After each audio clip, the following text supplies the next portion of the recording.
Welcome, everyone. My name is James Tyberonn, and you are listening to Stargate. Our very special guest today is John Van Auken. John is executive director of the Edgar Cayce Foundation, and is just a wonderful person. John has written so many books. I think over 30 books. He is one of the most prolific speakers and teachers of Edgar Cayce's Association for Research and Enlightenment. John Van Auken will be a featured speaker at the 2016 Earthkeeper Colorado Stargate event in Denver, Colorado, along with what is probably our best speaker lineup ever. In addition to John Van Auken, we have Giorgio Tsoukalos, the host, producer, and voice of Ancient Aliens television series.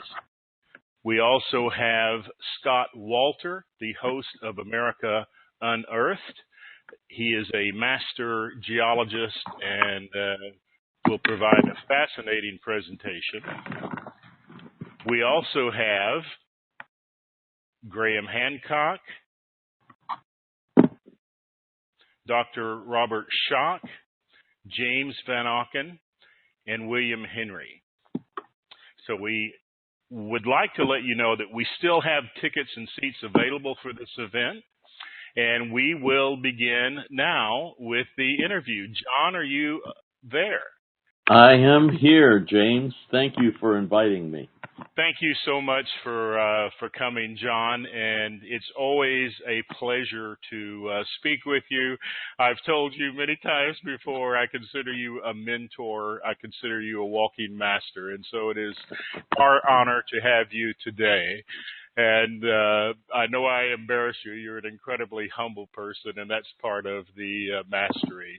So, John, I'd like to ask you a few specific questions on a variety of topics. I know that you are probably one of the top information sources on the Edgar Cayce readings. And so just to begin the interview, when did you first become interested in Edgar Cayce? Let's see. I read my first book when I was 16 years old, and my father was a naval officer, and his last duty station assignment was Virginia Beach, Virginia, the headquarters city for the Edgar Cayce Foundation. So I had just gotten my driver's license, and I had just read the book, so I drove down to the Association for Research and Enlightenment, the Edgar Cayce Foundation, on 5 acres of land at the ocean front, and that's when it all started. That's absolutely amazing. I've shared with you and many of our listeners my experience of learning about Edgar Cayce. I was actually on the banks of the Amazon River when a German engineer gave me a stack of books, most of which were Louis L'Amour Westerns. And one of the books was There Is a River by Thomas Suger. And I read that book cover to cover. They're about 300 miles west of Manaus, where the Rio Negro and Rio Amazonas come together. So quite an exotic location, but it absolutely changed my life, as it has changed, as the work of Edgar Cayce has changed the lives of so many people. And John, I feel I owe a debt to Edgar Cayce, and I honor the Association for Research and Enlightenment. I believe that the Edgar Cayce Foundation and the ARE is the most credible and worthwhile organization for spiritual seekers to be a part of. Can you tell us a little bit, John, about some of the advantages of being a member of the ARE? Yes. Membership, actually, your dues are used to reach out to the entire world.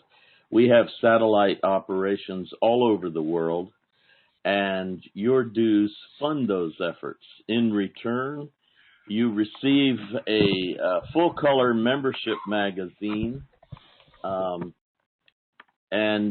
it reports on everything we're doing, and then it also has articles on everything from holistic health to spiritual life and dreams, meditation, ancient mysteries. I write a column in there on ancient mysteries.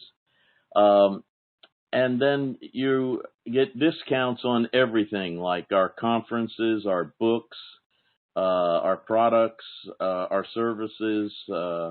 At the campus in Virginia Beach, we have a huge spa, and you get discounts there. We also put on conferences at headquarters, but also out in the field all over the U.S., Canada.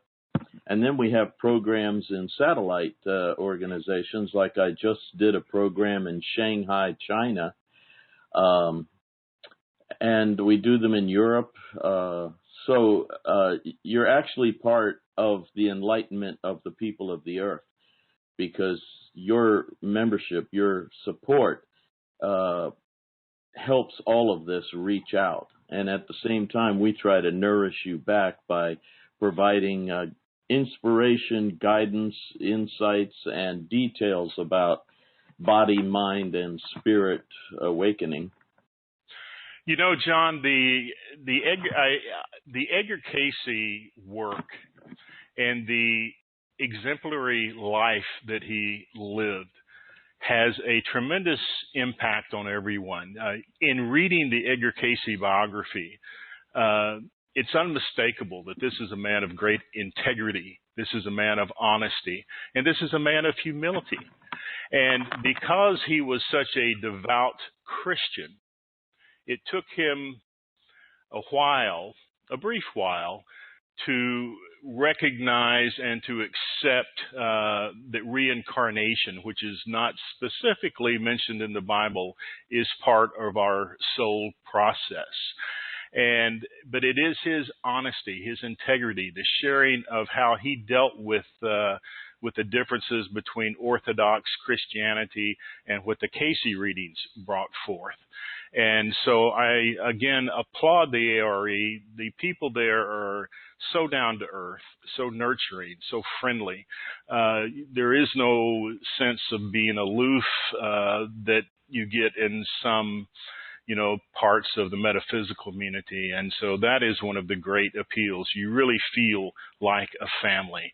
And so, John, we have you and your son James both as featured speakers in our event in Colorado. I know James is very busy right now. He is vice president of Atlantic University, and I think he is also completing his doctorate degree. But can you tell us a little bit about the work that your son James is doing, John? Yes, we have the association has several divisions, and one of the divisions is Atlantic University, and the university provides a master's degree in transpersonal psychology and another degree, master's degree in leadership, mindful leadership. And James is the dean of this university and manages the faculty and the curriculum. And yes, he is working on his PhD in mindful leadership. Beautiful. What I'm really looking forward to meeting James. I know how proud you must be that he's following in the legacy, the beautiful legacy that you have put forward. John, how many books have you written now? Can you even keep count of them? Is it at one point I had figured 38, but please go ahead. Well, the first book I wrote was back in 1980. I think it was 81, and if not all of them are still in print, but I just did a recent book, Edgar Cayce, on health, healing, and rejuvenation, and I was told that it was my 25th book. So, according to the publishing people, I've written 25 books. and with those are just a cornucopia of separate articles. You have a wonderful monthly newsletter, John, called Living in the Light, and it is so uplifting. I truly enjoy reading that. Can you tell everyone how they can subscribe to Living in the Light, what website that would be at? Yeah, it's very simple. It's johnvanauken.com is the website. JohnVanauken.com. And there's a little link in there that says Shop Now, and among the products and the books and the tapes, you'll see the newsletter there. Or you can simply email me directly at johnvanauken.newsletter@gmail.com. And John, it is an absolutely wonderful newsletter. It's like a breath of fresh air in the mornings. I get it once a month, and the articles are varied. They're well written and cover just such a wide array of topics, from meditation, from Egyptian cosmology, the Mayans, Atlantis, rejuvenation, health, and so I highly recommend all of our listeners to subscribe to John Van Auken's Living in the Light. It's extremely inexpensive. What is it, John? $30 a year, something like that? No, it's $24 a year, but you can email me and I'll send you a free copy just to review it and see if you really would like to subscribe. So you can actually get a copy to review via email. And then you can subscribe for $24 a year, 12 issues. That's an incredible newsletter, and so affordable. And John, while we're on the topic, how can people become members of Edgar Cayce's Association of Research and Enlightenment? Can you mention the website? Yeah, the website's the easiest way, edgarcayce.org, O-R-G for nonprofit. And Cayce is spelled the French way, C-A-Y-C-E, but it's pronounced just like the English spelling, C-A-S-E-Y, Cayce, edgarcayce.org. And you can call the toll-free number, 800-333-4499. And customer service will take care of you and get you a membership. And that, again, is edgarcayce.org. And I highly recommend becoming a member of the ARE. Besides getting a wonderful magazine, you get discounts on books and discounts for attending the amazing ARE events. And speaking of events, John, I am honored to have been invited to speak at an ARE conference in 2017 with you in Pittsburgh, Pennsylvania. So I'm truly looking forward to that, and people can, I assume, buy tickets for that event at the Edgar Cayce website. Oh, yes. Yes. I'm looking forward to joining you there. You and I are going to do some of the wonderful, energetic work of the ancient peoples and their wisdom, and we're going to bring it forward to modern times and how we can work with our chakras, our auras, our energy in our body and the spirit. It's going to be an exciting weekend together. I'm really looking forward to it. And one of the things that I really like about this is that, many conferences, there are a large lineup of speakers, and so you are designated 80 minutes, 90 minutes, and sometimes a presentation can take a little longer. But in this one, you and I are as far as I can tell, the only two speakers, and we've been given generous speaking times that will allow. That's right. We're the team. And it will allow for questions and answers. And Yeah. very often when you get questions, you go off into slightly different parts of the presentation. So I'm really looking forward to that one, and that will be in early May 2017. Yep. And John, of course, we have our large event coming up in about 4 weeks with Graham Hancock, Dr. Robert Schock, Giorgio Tsoukalos, yourself, Scott Walter, William Henry, James Van Auken, Dr. John Ryan, Dr. Joseph McNamara, Adrian Goff, C.J. Walker, Linda Robinson, just a great array of speakers. Dr. Astrid Stromberg is in there as well. And, of course, we have the two ancient crystal skulls, Shauna Ra, and Michelle Nocerino is the guardian of Shauna Ra. She is the daughter of Nick Nocerino.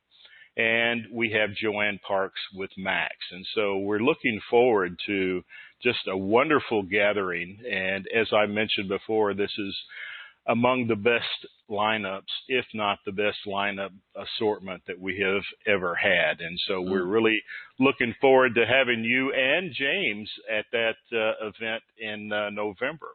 One thing I'd like to share with everyone is that Denver is in a completely different geo environment than the mountains. Denver gets less than 15 inches of rain per year, and the average high temperature in the daytime during November is 64 degrees Fahrenheit. So it's not the ice box, the frozen Alaska. It is a very friendly time of year. A lot of outdoor cafes are still open. You still have remnants of the fall colors. And so we highly encourage those of you that are considering coming to join us in Denver for that. Now, John, a couple of the speakers that we have in Denver, particularly Giorgio Tsoukalos, are very prolific researchers in the area of extraterrestrial. A lot of our listeners may not realize that Edgar Cayce spoke about visitations from other planets. You wrote an article about 2 or 3 years ago, primarily on crop circles, but you referenced a couple of surprising Edgar Cayce readings where he spoke about people. One, I believe, was a woman in the Yucatan that had been involved with visitations from people from other planets. Can you share a little bit about that, John? Yes, I sure can. Zachariah Sitchin and I were very close friends, especially toward the end of his life. We had him come down to ARE and present his amazing research into aliens. And he told me that the one thing that impressed him the most about the Edgar Cayce readings was how accurate the dating was, the dating of ancient events that he found in his research, and that Edgar Cayce also supported that this planet was being visited from other planets, other worlds. And it is true. And in one of his prophecy readings, Edgar Cayce said the people of the earth are going to meet the people of the universe. And so very much in line with all of our awakening to the possibility of beings beyond incarnate earth souls was a part of Cayce's paradigm as well. And Zachariah Sitchin, one of the greatest writers about aliens, especially ancient aliens, was very much in line with Edgar Cayce, and he gave his wonderful presentation at our Ancient Mysteries Conference a few years back, just a year before he passed on. Thank goodness we got him. But I used to go up to New York City, and we'd do interviews and have discussion groups with him on camera. And he, too, felt that Edgar Cayce had a good handle on when the ancient ones were visiting, and when certain major events occurred in the Earth, in line with what Sitchin found in his research as well. So aliens are part of what Cayce said is the universal birth of souls all over the universe.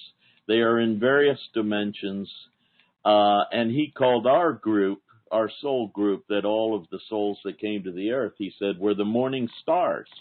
And he quoted that from the book of Job, in which he said, in the book of Job, when it says the morning stars sang together at the coming of humanity, he said, that was us. We descended out of other dimensions of life into matter.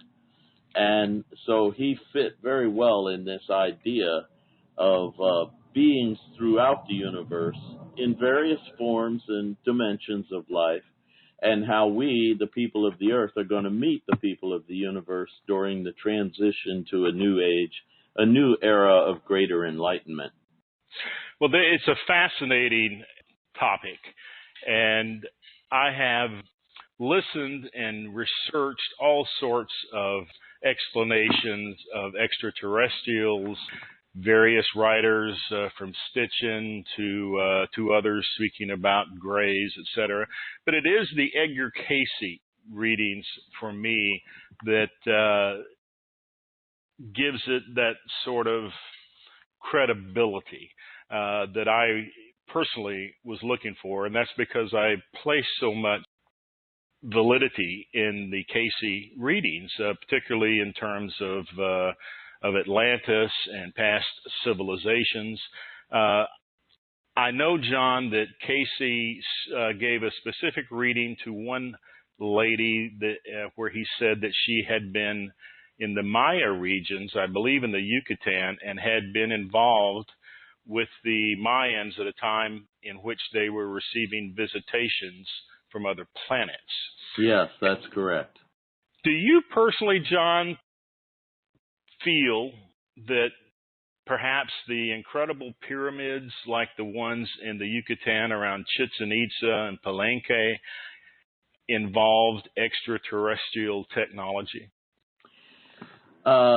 Yes, from all of my years of archaeological research around the planet, particularly of pyramids, it was an interactive involvement. So there were highly enlightened incarnate human beings in Lemuria and Atlantis that were working in cooperation with alien beings, and the technology that they had mixed with our physical material technology, because we are, in fact, talking about moving megalithic stones and placing them perfectly in alignment with the electromagnetic field of the Earth and the planetary movements of stellar objects and energies like solar and stellar radiation.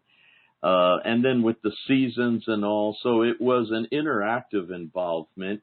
And Sitchin felt the same way. His ideas fit very well with the idea of a highly advanced civilization pre-Ice Age that was involved in setting up and getting things going for this planet to give life to human beings and to elevate lower level human consciousness to higher level through a series of, Edgar called it something like animal husbandry, whereas Sitchin felt there was actually a breeding process going on where the aliens were actually attempting to breed a race of beings that could advance and could do what they felt was ideal. In some cases, they wanted selfish reasons. They wanted the humans to work for them, but eventually the evolution of humanity began, and enlightenment spread, and higher genes, higher genetic energies and dynamics were created, and the bodies evolved. So it's amazing how all of this fits together. But the fascinating part is Edgar says we're going to evolve right out of this planet back into full enlightenment of who we once were when we were the morning stars. And even the lowest forms are now catching up and getting that vibrational dynamic going through their bodies, and their minds are expanding. So Cayce was one who believed all life forms would evolve out of this dimension, this matter, this materiality that we live in, and become fully conscious of energy and spirit. And he did say that one Mayan princess, she was aware of that mission, and Yes. she was involved with these aliens who were working with her and her people. John, this brings up a really interesting area for me in particular, and my wife Ann and I have had a number of discussions around the topic of who are the extraterrestrials, what are the extraterrestrials. I like the idea personally that I connect to Cayce, and that we are all sparks of the divine, and that perhaps we have extraterrestrial forefathers who helped seed our planet. I love the explanation you give in your talk, We Are Starborn, about us first entering the earth, human souls initially entering the earth plane as etheric beings of light, semi-physical, and then becoming involved in physical. Cayce, I believe, refers to a temple of purification that involves the removal of scales, feathers, and tails from human-esque beings. And so that would imply to me that the human spirit occupied physical biology for a certain purpose, and then began work perhaps with extraterrestrial technology to improve the biological structures that they're working within. Does that make sense to you? Does that sound like what you kind of have in mind, John? Yes, and as you know, James, from your dynamic past life as a great Atlantean, that the Atlanteans were creating lower level beings, automatons, and imbuing them like you would a zombie, to where it had life essence, it would obey commands, it would do menial labor. But eventually there was a heartfelt discussion among the ancient peoples of high awareness, including Egyptians and Atlanteans, Lemurians, that perhaps these creatures, these lower level humanoids, should be imbued with spirit and with soul. And there was a decision to start a temple called the Temple of Sacrifice that would begin to cleanse their animal forms and their remnant forms of animal life. And then they would move to the Temple Beautiful, and their chakras would be enlivened and their minds illuminated. So these high-level beings that had created low-level beings to do the menial labor, very much like Sitchin's Anunnaki, were in Cayce's story as well. And John, that's a fascinating connection, to connect the sons of Belial to Sitchin. I had never, because I had problems coming to terms with his idea of an alien race that wanted to control all of humanity. And I had read his material, and while it was compelling, I had not really connected it to the sons of Belial.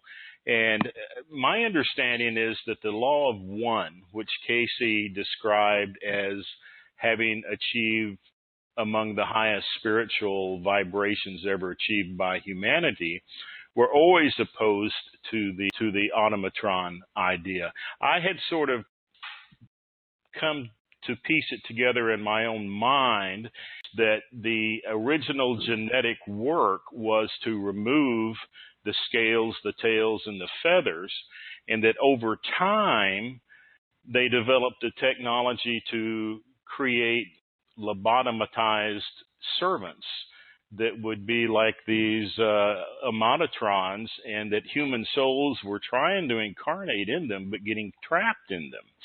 And so I saw the purification as leading to the corruption of the sons of Belial, and that creation of a slave race that Cayce said eventually was one of the key factors in the destruction in terms of its spiritual abomination.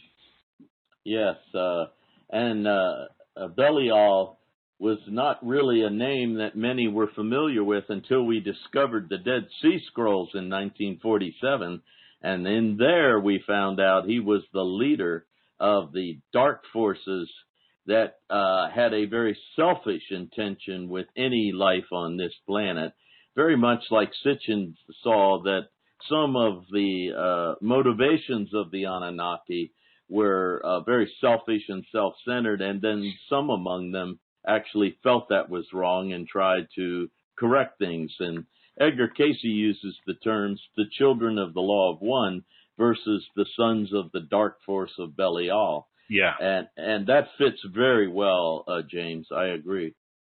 Yeah, well, for me, the part of having the original use of the genetics for a benevolent purpose, and then it eventually downgraded on the island of Arion, one of the three major and then final five islands. I always saw a correlation between the Third Reich, between Adolf Hitler's purification race and the distortion, the skewing of the genetic engineering in Atlantis. You know, even they referred to themselves as the Aryans, and Cayce referred to that island as the island of Arion. Yeah. And just this whole concept of building a master race. And it occurred to me that perhaps in the removal of scales, removal of feathers, and removal of tails, they were trying to create a more perfect chassis for the souls of humans to incarnate within, and then became corporatized, became militaristic, and wanted to create a slave race to work the fields, work the mines. Yeah. I've often wondered if perhaps Bigfoot is not a remnant of one of the massive mine workers or lumber creations that was one of the more successful ones, but is perhaps a Dr. Moreau-esque combination of human biology inside that of a primate. Yeah, that's a fascinating idea. Yeah. But the idea that the original purification of the genetics was positive, and then it became skewed into a lobotomatized race where people were limited in their ability to reach certain levels of intelligent decisioning, became like robots, and were unable to truly express their emotions. Yeah. And Cayce did speak quite a bit about that. Now, just to shift gears slightly, John, do you feel that, and I know this is just an opinion question, not necessarily tied into the Cayce readings, although many of my opinions are tied to the Cayce readings. Do you feel like there are extraterrestrials in the cosmos that are negative in nature? See, we're running into a little language issue here, so let me explain. If an extraterrestrial includes the beings that we call angels, then the dark angels, the fallen or the dark angels, are truly still among us and still negative. If you include them in extraterrestrial or non-incarnate but powerful influences of energy and mind, then you do have that element. Now, if you're talking about the little grays and all, Yes, they're just souls like us, but in different dimensions, different form, different expressions. So they can be just as bad as human beings can be and just as good as human beings can be. And it really depends on their motivation. What is motivating them to come here and to engage with us? Is it selfish and self-glorification, self-gratifying? Then they are of the dark force, and you have to resist that and protect yourself from that. Are they attempting to enhance and advance human evolution and enlightenment? Then they are of the light forces, and you do want to participate in helping that occur. Yeah. John, Edgar Mitchell, who was one of the astronauts that walked on the moon, did several interviews toward the end of his life at a point where he felt that he was no longer tied to total secrecy. But Mitchell gave some really interesting interviews in which he all but came out and said the United States government was aware of extraterrestrial life and that we were working in some areas with extraterrestrials. In that interview, they asked him, are these people that are dangerous? And I liked his response. He said, if they were dangerous, they would have already taken us over. He said they're light years ahead of us. And he said that he had not personally met any of the ones in captivity, but that he had seen some things on the moon that were astonishing. And there is apparently a radio transcript that involves them reporting massive spaceships that are watching them during the first lunar landing attempt.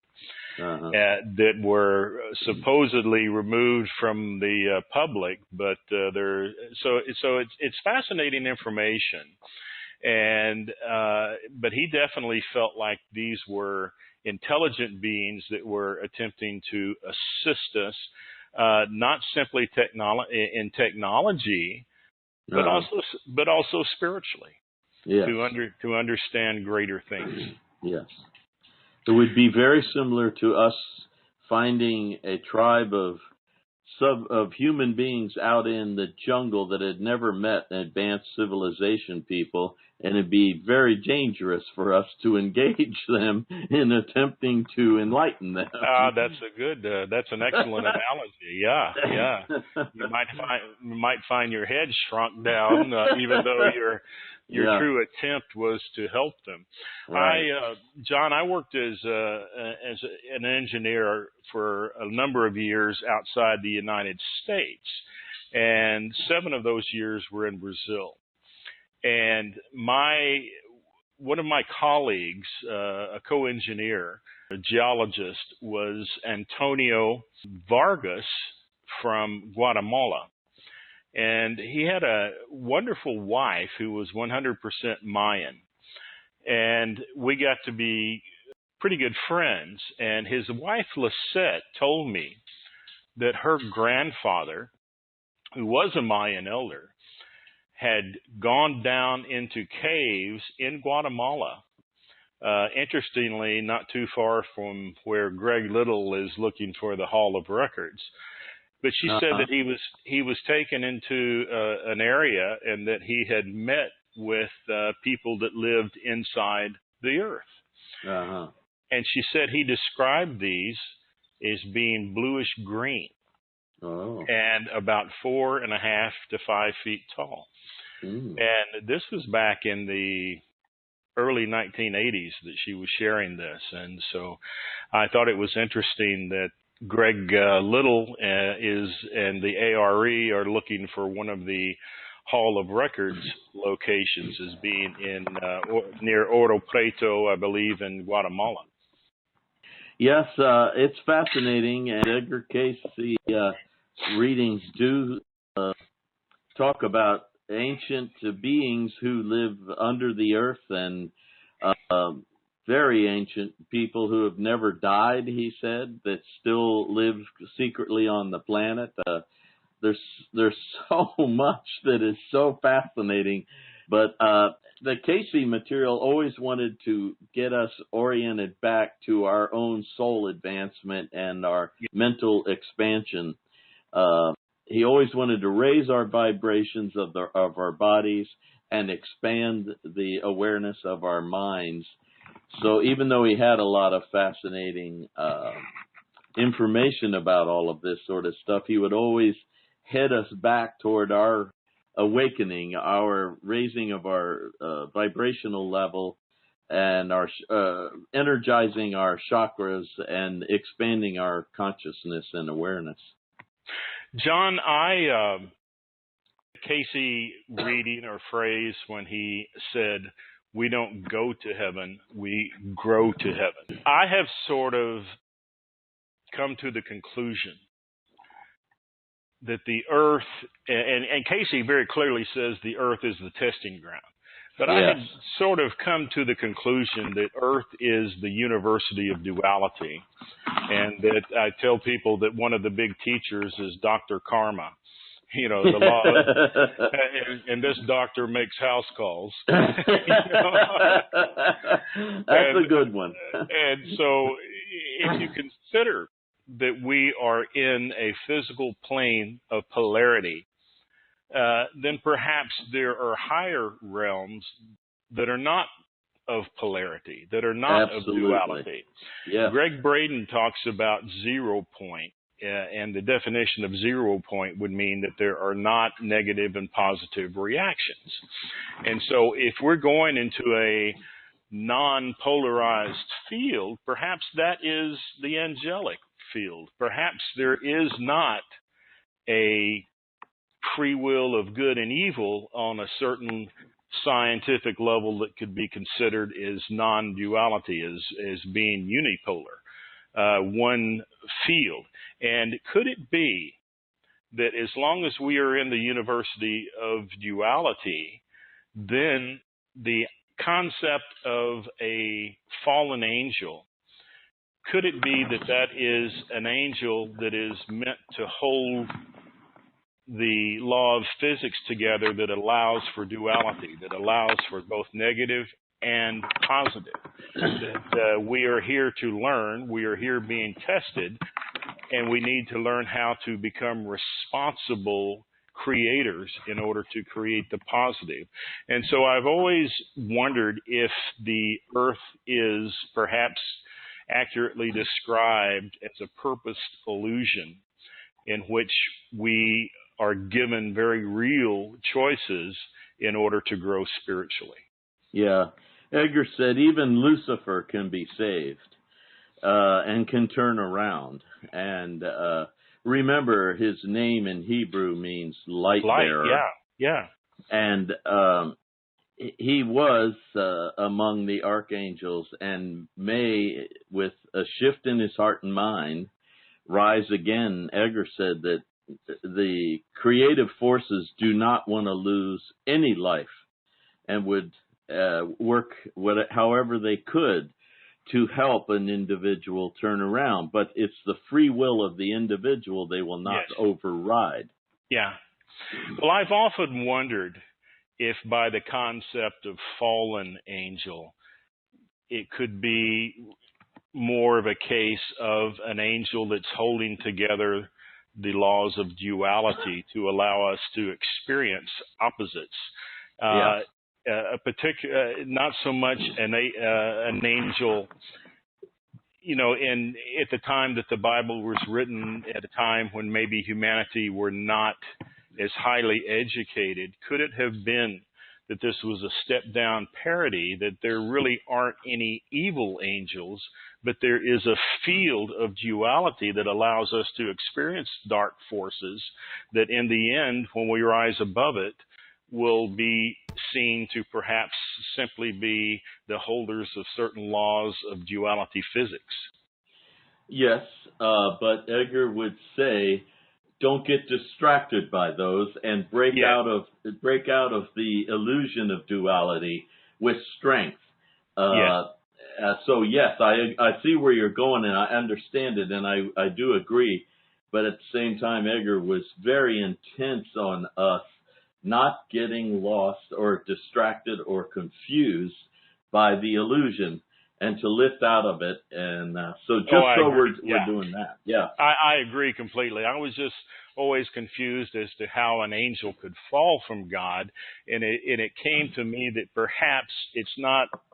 It's a curriculum. It's a school. It's a testing ground in which dark forces are allowed to exist that don't necessarily exist in a godly realm. Yeah, Cayce would say it was the use of free will to make a decision to rebel, to pull away. Yes. But that in order for you to really know yourself, to be yourself, you had to engage your free will, and it was known that mistakes would happen, or separation would happen, or duality, and that would be a confusion, but you would learn from it. Yes. And so everything was designed in education, enlightenment of the soul, so that its use of free will would eventually bring out its better self. And I think that's, according to Cayce, even Lucifer has the potential for that. Yeah. And if he were defined as a holder of the laws of physics to enable the dark side, that sort of makes sense in a certain interpretation. But I just wanted to sort of bounce that off of you and get your feeling on that. Uh-huh. Well, John, I'm going to close, and I appreciate your time. But one of my favorite Cayce phrases is when he was asked to define sin. He defines sin as knowledge not utilized. That's and right. I thought that was beautiful. Knowledge not utilized. And so, John, again, we really thank you for your time tonight. We look forward to seeing you in about 4 weeks in Colorado. It's not too far away. And we're looking forward as well to meeting James. I think it's going to be a wonderful event for those that are listening. Just to remind one more time, our event is in Denver, Colorado, November 18th through 21, featuring John Van Auken, James Van Auken, Dr. Robert Schock, Giorgio Tsoukalos, Scott Walter of America Unearthed, William Henry, Dr. John Ryan, Dr. Joe McNamara, and many others.